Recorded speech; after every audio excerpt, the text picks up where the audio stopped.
days after the Pahalgam terrorist attack, we're standing here at the crossing point between two of the most tense parts of Kashmir.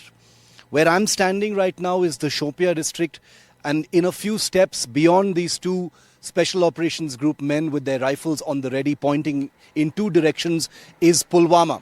Now Shopian and Pulwama, both parts of South Kashmir, are places where, as you know if you've been watching our reporting from here in J&K, are two places where the homes of terrorists have been destroyed in the last few days. As we ventured into this, the most restive part of South Kashmir today, this is a checkpoint where no mistakes can be made.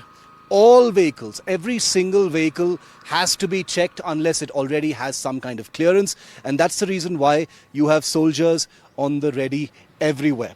Their weapons cocked, doing some of the most difficult work in Jammu and Kashmir at this point of time. On a normal day, the Special Operations Group has a difficult job.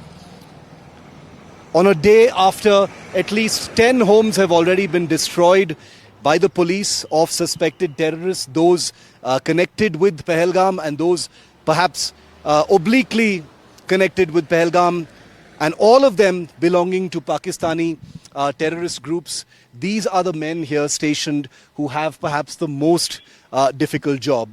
We're on the road right now because they are constantly on alert. They do not have the luxury of resting for even a moment. They've got their orders because, as you know, even though 10 homes have been destroyed, not just here in, now I'm standing in Pulwama, a few feet that side is Shopian. Remember that none of those terrorists' whereabouts is known. 10 homes have been destroyed, but where are those terrorists? That is not known just yet. And that's the reason why here at checkpoints like this, it is very important that all cars are checked. Those are terrorists who most definitely had local support. They are capable and trained of mingling with local populations very easily, and it is possible that they have been able to meld into travel groups, not the ones that you're looking at right now. This, of course, is just procedural searching that's taking place right now at this particular Naka. But once again, it is very clear that no chances can be taken when it comes to security here in J&K. Each and every one of these soldiers carrying fully armed rifles. These are not for show. This is an actual Naka and checkpoint where search is taking place. People are being questioned.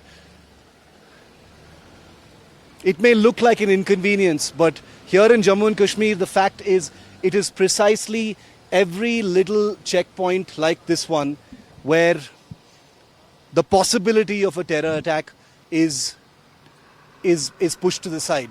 Remember, when a terror attack happens, there are frequently questions about intelligence failures or not enough checking or lapses in terms of the chain of command.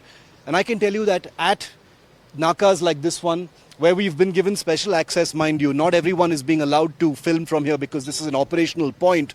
The point is that many of these men are deterring terrorists on a daily basis and perhaps even diffusing terror plots through thorough checking. We'll never hear about those, but you will hear about lapses that take place, and rightfully so. But these men have perhaps Jammu and Kashmir's most difficult job at this time.